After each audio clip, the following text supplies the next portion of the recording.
চট্টগ্রামে জলাবদ্ধতা নিরসনে কাজ করছে সরকার, জানালেন স্থানীয় সরকার প্রতিমন্ত্রী।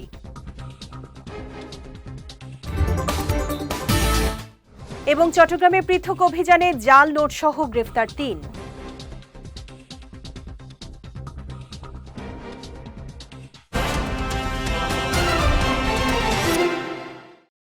আসসালামু আলাইকুম।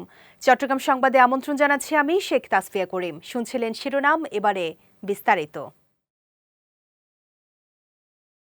চট্টগ্রামের দীর্ঘদিনের জলাবদ্ধতা নিরসনে সরকার সমন্বিতভাবে কাজ করছে এবং চলমান কাজ সফল হলে আগামী ডিসেম্বর নাগাদ নগরীর ৮০ থেকে ৯০% জলাবদ্ধতা কমে আসবে বলে আশাবাদ ব্যক্ত করেছেন স্থানীয় সরকার প্রতিমন্ত্রী মীর শাহে আলম। গতকাল চট্টগ্রাম সিটি কর্পোরেশনের সম্মেলন কক্ষে বিভিন্ন সেবাদানকারী প্রতিষ্ঠানের প্রতিনিধিদের সমন্বয়ে গঠিত ১৯ সদস্য বিশিষ্ট কমিটির সঙ্গে মতবিনিময় সভায় প্রধান অতিথির বক্তব্যে তিনি এসব কথা বলেন। প্রতিমন্ত্রী জানান, খাল খনন, ড্রেনেজ ব্যবস্থাপনা এবং স্লুইস গেট স্থাপন সহ বিভিন্ন কার্যক্রম হাতে নেওয়া হয়েছে।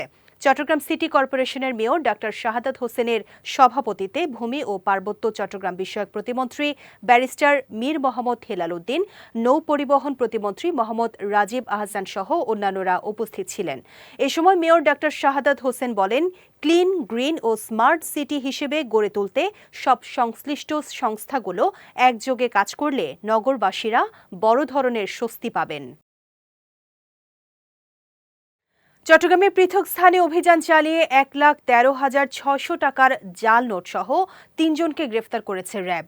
দুপুরে গণমাধ্যমে পাঠানো এক সংবাদ বিজ্ঞপ্তিতে বিষয়টি নিশ্চিত করেছেন র্যাব ৭ চট্টগ্রামের সিনিয়র সহকারী পরিচালক ARM মোজাফফর হোসেন। তিনি জানান, গতকাল গোপন সংবাদের ভিত্তিতে চট্টগ্রাম মহানগরীর পাঁচলাইশ থানার হানজারবাগ জিলানি গলির সামনে থেকে ১,১২,৭৫০ টাকার জাল নোট সহ মোহাম্মদ আসানুল্লাহ ওরফে হাসান গ্রেফতার করা হয়।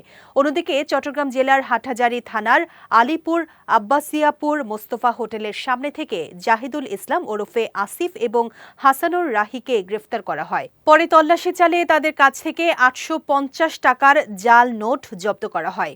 এদিকে জব্দকৃত আলামত সহ গ্রেফতারকৃতদের বিরুদ্ধে আইনানুগ ব্যবস্থা নেওয়া হয়েছে বলেও জানিয়েছেন র্যাবের এ কর্মকর্তা। ১৭ বছরের মিথ্যা প্রোপাগান্ডা ভেঙে সত্য ইতিহাস তুলে ধরতে হবে বলে মন্তব্য করেছেন ভূমি ও পার্বত্য চট্টগ্রাম বিষয়ক প্রতিমন্ত্রী মীর মোহাম্মদ হেলাল উদ্দিন। গতকাল চট্টগ্রামের কাজীর দেউরি জিয়া স্মৃতি জাদুঘরে শহীদ রাষ্ট্রপতি জিয়াউর রহমানের শাহাদাত বার্ষিকী উপলক্ষে বাংলাদেশি জাতীয়তাবাদ ও শহীদ জিয়াউর রহমান শীর্ষক আলোচনা সভায় প্রধান অতিথির বক্তব্যে তিনি এই মন্তব্য করেন। তিনি বলেন, দেশের যে কোনো ক্রান্তিকালে শহীদ রাষ্ট্রপতি জিয়াউর রহমানের পরিবার সবসময় দেশের মানুষের পাশে দাঁড়িয়েছে। পলিটিক্যাল রিপোর্টার্স ইউনিটি এর উদ্যোগে অনুষ্ঠিত এই সভায় সভাপতিত্ব করেন PRU এর আহ্বায়ক হাসান মুকুল। এ সময় চট্টগ্রাম মহানগরী বিএনপি যুবদল, ছাত্রদল ও অঙ্গ সংগঠনের নেতৃবৃন্দ বক্তব্য রাখেন।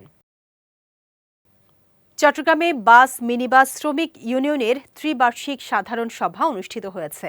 গতকাল নগরীর হাটহাজারী আমান বাজারের একটি কমিউনিটি সেন্টারে এর আয়োজন করা হয়। সভার উদ্বোধন করেন বাংলাদেশ সড়ক পরিবহন শ্রমিক ফেডারেশনের ভারপ্রাপ্ত সভাপতি আব্দুর রহিম বক্সদুদু। এ সময় বাংলাদেশ সড়ক পরিবহন শ্রমিক ফেডারেশনের ভারপ্রাপ্ত সাধারণ সম্পাদক হুমায়ুন কবির, বাংলাদেশ সড়ক পরিবহন শ্রমিক ফেডারেশনের পূর্বাঞ্চলের সভাপতি মৃণাল চৌধুরী, বাংলাদেশ সড়ক পরিবহন শ্রমিক ফেডারেশনের চট্টগ্রাম আঞ্চলিক কমিটির সভাপতি মোহাম্মদ মুসা, বিএনপি ও শ্রমিক নেতা SM শফি সহ অনেকে উপস্থিত ছিলেন।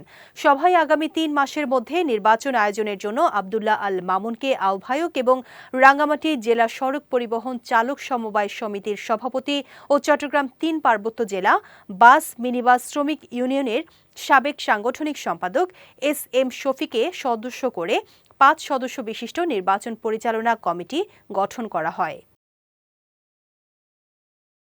আজিজুল্লাহ ওয়াকফ এস্টেটের সম্পত্তি থেকে অবৈধ দখলদারদের উচ্ছেদ এবং সন্ত্রাসী হামলায় জড়িতদের গ্রেফতারের দাবিতে জেলা প্রশাসক বরাবর স্মারকলিপি প্রদান এবং মানববন্ধন করেছেন আজিজুল্লাহ ওয়াকফ এস্টেটের মোতোয়াল্লিরা। আজ চট্টগ্রাম জেলা প্রশাসক কার্যালয়ের সামনে আয়োজিত মানববন্ধনে মোতোয়াল্লিরা বক্তব্য রাখেন। তারা বলেন, নগরীর চাক্তায় নতুন বাজারটির কিছু সন্ত্রাসী ও মাদক ব্যবসায়ী এখানে মাছ বাজারের নামে অবাধে সন্ত্রাসী কার্যক্রম ও মাদক ব্যবসা করে আসছে। তাদের এই ধরনের কার্যক্রম বন্ধ করতে বলা হলে ৬০ থেকে ৭০ জন সন্ত্রাসী এস্টেটের নিয়োগপ্রাপ্ত মোতোয়াল্লিগণের ওপর এবং এস্টেটের অফিসে হামলা করে। হামলায় জড়িত সকল সন্ত্রাসীদের দ্রুত গ্রেফতার করে আইনের আওতায় আনার জন্য স্বরাষ্ট্রমন্ত্রী ও স্থানীয় প্রশাসনের কাছে অনুরোধ জানানো হয়। এ সময় মানববন্ধনে উপস্থিত ছিলেন মোতোয়াল্লি শহীদুল্লাহ, নুরুল ইসলাম, আতিক মাঝি, আব্দুল বারেক, মোহাম্মদ ফারুক সহ অনেকে। পরে জেলা প্রশাসকের পক্ষে স্মারকলিপি গ্রহণ করেন CO2 ডিসি ইমতিয়াজ। চট্টগ্রামে জলাবদ্ধতা নিরসনে প্রায় ১৪০ বিলিয়ন টাকার প্রকল্প চলছে। ২০২৫ সালের নভেম্বরের রিপোর্ট অনুযায়ী ৭৫% নিরসনে আনা সম্ভব হয়েছে এবং বেদখল হওয়া অনেক খাল উদ্ধার করা হয়।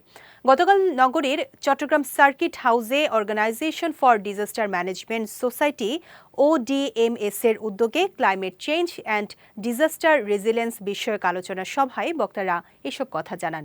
সভায় বক্তারা আরও বলেন, প্রতিদিন গৃহস্থালির বর্জ্য সরাসরি খালে ফেলার কারণে পানি প্রবাহ প্রতিবন্ধকতার সৃষ্টি করছে। বর্জ্য ফেলার প্রবণতা বন্ধ করতে না পারলে জলাবদ্ধতার সুফল পাওয়া যাবে না বলেও জানান তারা। এ সময় মন্ত্রিপরিষদ বিভাগের অতিরিক্ত সচিব মোহাম্মদ শামীম সোহেল, BGC ট্রাস্ট বিশ্ববিদ্যালয়ের উপাচার্য অধ্যাপক ডক্টর মঞ্জুরুল কিবরিয়া, চট্টগ্রাম বিশ্ববিদ্যালয়ের বাণিজ্য অনুষদের ডিন অধ্যাপক ডক্টর সালেজ জহুর সহ অনেকে উপস্থিত ছিলেন।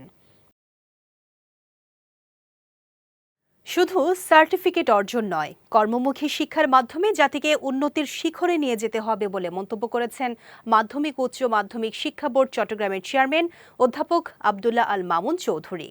গতকাল নগরীর ইঞ্জিনিয়ার্স ইনস্টিটিউটে চট্টগ্রাম মিলনায়তনে এসো উড়াই বেগে স্বপ্ন ঘুরি প্রতিপাদ্যে আয়োজিত দ্বিতীয়বারের মতো দীপ্ত প্রজন্ম মেধাবৃত্তি ২০২৫ প্রদান অনুষ্ঠানে প্রধান অতিথির বক্তব্যে তিনি এসব কথা বলেন। অনুষ্ঠানে সভাপতিত্ব করেন দীপ্ত প্রজন্ম বাংলাদেশের চেয়ারম্যান HM রাশেদ খান। এ সময় গেস্ট অফ অনার ছিলেন চট্টগ্রামের জেলা প্রশাসক মোহাম্মদ জাহিদুল ইসলাম মিয়া। অনুষ্ঠানে বিশেষ অতিথি ছিলেন C&F অ্যাসোসিয়েশন চট্টগ্রামের সভাপতি SM সাইফুল আলম, পাইলট ফাউন্ডেশনের চেয়ারম্যান মোহাম্মদ জাহিদুল হাসান, চট্টগ্রাম কলেজিয়েট উচ্চ বিদ্যালয়ের প্রধান শিক্ষক Mohammad Tajalli Azad, municipal school and কলেজের অধ্যক্ষ শাহিদুল কবির চৌধুরী, অপর্ণাচরণ সিটি কর্পোরেশন বালিকা উচ্চ বিদ্যালয়ের অধ্যক্ষ আবু তালেব বেলাল, সমাজসেবক আব্দুস সাত্তার, চট্টগ্রাম জেলা ক্রীড়া সংস্থার সদস্য সচিব মোহাম্মদ সালাউদ্দিন, OC মইনুদ্দিন ইমন, দীপ্ত প্রজন্ম বাংলাদেশের অ্যাডমিন মোহাম্মদ আব্দুল হক। বাংলাদেশ শিবলি মানবিক ফাউন্ডেশনের ১৩তম প্রতিষ্ঠা বার্ষিকী উপলক্ষে বৈকালিক সংঘদান, একক সদ্ধর্ম দেশনা, SSC ও HSC পরীক্ষায় GPA ৫ প্রাপ্ত গরিব মেধাবী কৃতি শিক্ষার্থীদের বৃত্তি প্রদান, ফ্রি চিকিৎসা সেবা প্রদান এবং ধর্মীয় আলোচনা সভার আয়োজন করা হয়েছে। গতকাল নগরীর চকবাজার নবপণ্ডিত বিহারে এই অনুষ্ঠানের আয়োজন করা হয়। অনুষ্ঠানে প্রধান অতিথি ছিলেন বিশিষ্ট ব্যবসায়ী লায়ন সোহেল বড়ুয়া, বিশেষ অতিথি ছিলেন বৌদ্ধ ধর্মীয় কল্যাণ ট্রাস্টের ট্রাস্টি বাবু রুবেল বড়ুয়া, রোটারিয়ান অমরেশ বড়ুয়া চৌধুরী। এছাড়া অনুষ্ঠানের উদ্বোধক হিসেবে উপস্থিত ছিলেন বাংলাদেশ শিবলি মানবিক ফাউন্ডেশনের প্রতিষ্ঠাতা বনরূপ বড়ুয়া অমি, প্রফেসর ডক্টর উপানন্দ মহাথেরো সহ অনেকে।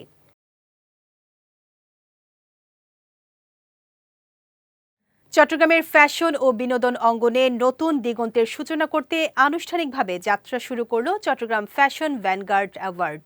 শনিবার নগরীর মোহাম্মদপুর এলাকায় অবস্থিত বারকোড ফুড জংশনে এক জমকালো অনুষ্ঠানের মধ্য দিয়ে উন্মোচন করা হয় এই আন্তর্জাতিক মানের অ্যাওয়ার্ড শো ট্রফি। এই অনুষ্ঠানে প্রধান অতিথি ছিলেন ফ্রেন্ডস গ্রুপের ডিরেক্টর ও প্রেমস কালেকশনের চেয়ারম্যান আমানুল্লাহ আল সগির ছোট্ট। চট্টগ্রাম ফ্যাশন ভ্যানগার্ড অ্যাওয়ার্ডের আয়োজক হিসেবে রয়েছেন CFVA চেয়ারম্যান মোহাম্মদ রিয়াজ হোসেন এবং CEO শাহরিয়ার স্বপন। আয়োজকরা জানান, খুব শিগগিরই চট্টগ্রামে অনুষ্ঠিত হতে যাচ্ছে আন্তর্জাতিক মানের এক ব্যতিক্রমধর্মী অ্যাওয়ার্ড শো, যা ফ্যাশন, গ্ল্যামার ও বিনোদন জগতে নতুন মাত্রা যোগ করবে বলেও প্রত্যাশা তাদের। চট্টগ্রামে PKSF এর সহায়তায় মমতা পরিচালিত রেইজ প্রকল্পের উদ্যোগে বেকার যুবক সম্প্রদায়ের কর্মসংস্থান নিশ্চিতে মমতার রেইজ জব ফেয়ার 2026 অনুষ্ঠিত হয়েছে।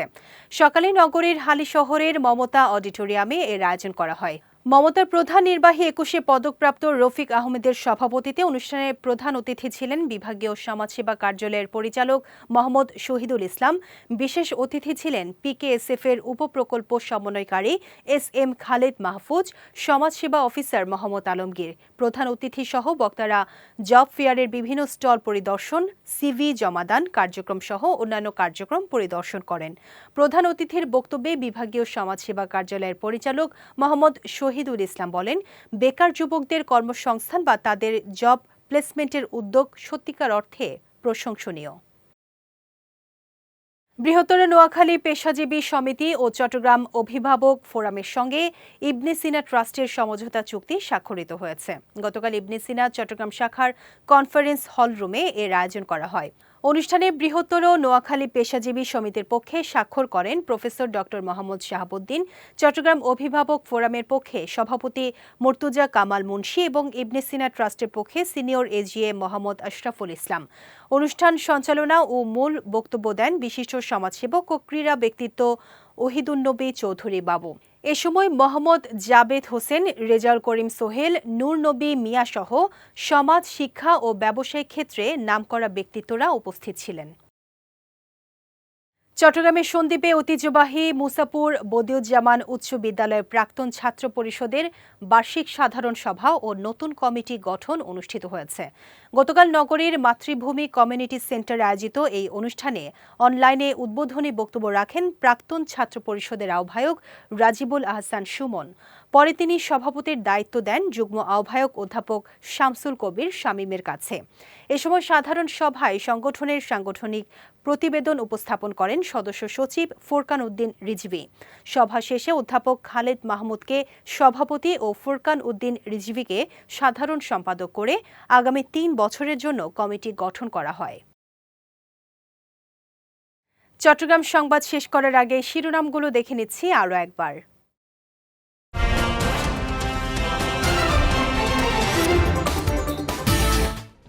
চট্টগ্রামে জলাবদ্ধতা নিরসনে কাজ করছে সরকার, জানালেন স্থানীয় সরকার প্রতিমন্ত্রী।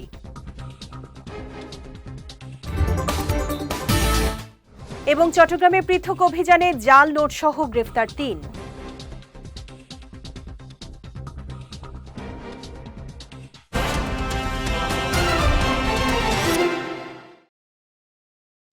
চট্টগ্রাম সংবাদ শেষে আজকের মতো আমি শেখ তাসফিয়া করিম আপনাদের কাছ থেকে বিদায় নিচ্ছি। রাত ৯টায় আমাদের পরবর্তী বিজয় রাতের সংবাদ দেখার আমন্ত্রণ রইল। এছাড়া আজকের চট্টগ্রাম সংবাদের ভিডিও দেখতে পারেন আমাদের ইউটিউব এবং ফেসবুক পেজে। আমাদের ইউটিউব হলো youtube.com/BijayTVOfficial এবং আমাদের ফেসবুক পেজ হলো facebook.com/BijayTVLimited। এতক্ষণ সঙ্গে থাকার জন্য ধন্যবাদ সবাইকে।